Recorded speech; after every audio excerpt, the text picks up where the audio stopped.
Hello, this is Earl and I build nyckelharpas, and I'm going to talk today about sticky keys, how to fix them. But first, we need to talk about defining the sticky keys and what causes sticky keys.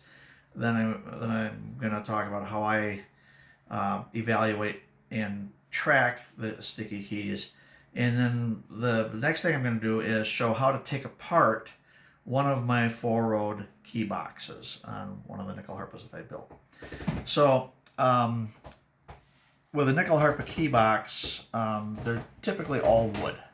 And due to changes of seasons, where you get into a warm, humid time of the year and the wood expands and you can have keys that stick on you.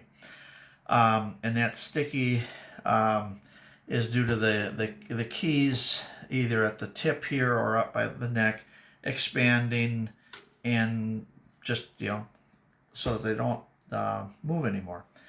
So the way I will evaluate this when I've been told I've got sticky keys is to start with, I'm on the kitchen table. I have a hand towel underneath the instrument, between the instrument and the table, just because I believe in providing padded protection for the instrument. I will rotate the instrument up a little bit, and then I go through on all the keys and say, well, gee, do we have anything that's sticking? And then on one of my instruments, and I actually have key 12 on the A string. This is a violin range instrument, so the second is sticking. And on the E string, I have two keys 15 and 17.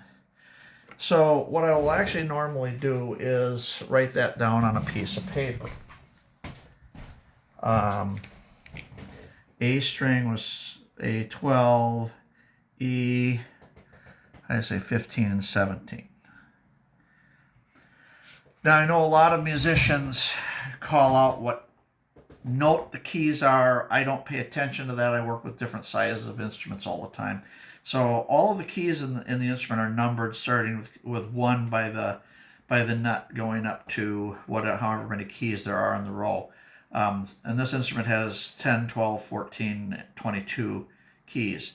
Having defined that, the other thing that can sometimes cause keys to stick, in addition to this issue of the key expanding, is if a tangent has been tuned and turned sideways and is rubbing against one of the keys above or below it.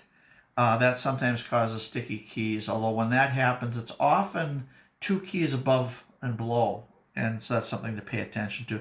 And on this instrument, if you look really close in here, you can see that some of these tangents have wood removed underneath, and that's to prevent the key from touching, the tangent from touching the other keys, and it prevents those keys from sticking.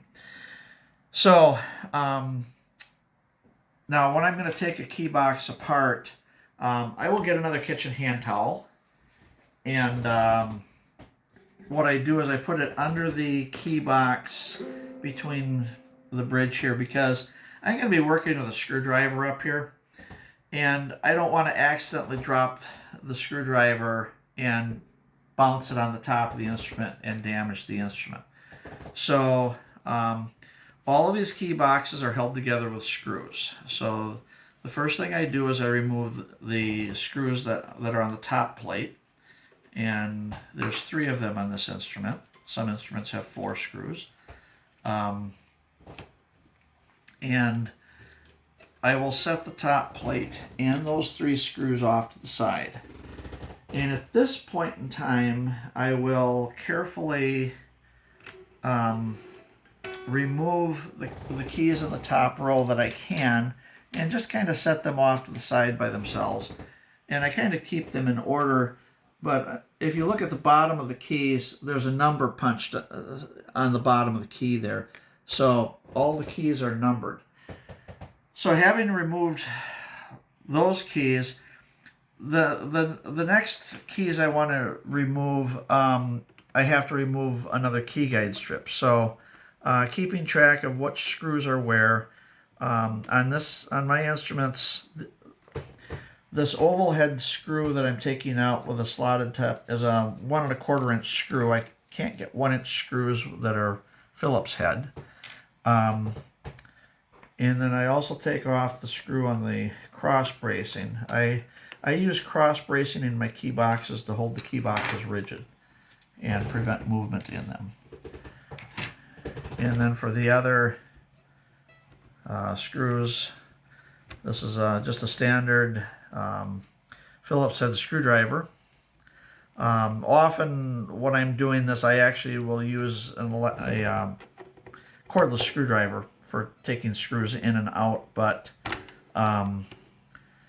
since a lot of people don't have cordless screwdrivers, I'm just going to do it the old way today. And again, set these screws off to the side. And then to remove this, I rotate it on its side, and then I can just pull the whole key guide strip out. And I'm going to set it over there. And now at this point, I can lift up the outermost, rotate it to the side, and I can just take those 2 keys out and do it with the next 2. And then remove the screws for the next layer. The way I make my key box is every key guide strip is held in place with 2 screws that go down, often through the key guide strip below it into the next one. So these key boxes are pretty well held together, which helps to keep them stable for humidity changes and stuff. So I think I'm actually just going to leave those 2 screws in place there. So now I can get at the next 2 sets of keys. Now we're to the point where I've got one, whoops, that's the wrong screwdriver. One more key guide strip to reach in here and loosen up the screws on. Not quite far enough, okay. And then rotate them and pull them out. Now, basically what I'm doing is I'm going to remove the entire set of keys, which I can do without ever removing a string. And I'm just laying out each stack of keys on the table, which is a big flat surface, and that keeps everything in order and organized.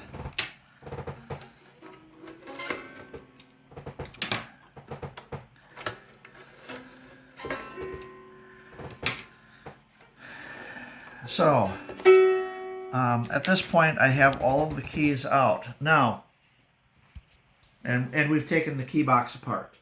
So, at this point, we're going to break this video into a second video where I talk about how to actually adjust the keys and lubricate them and everything. And then we'll do a third video on putting the key box back together.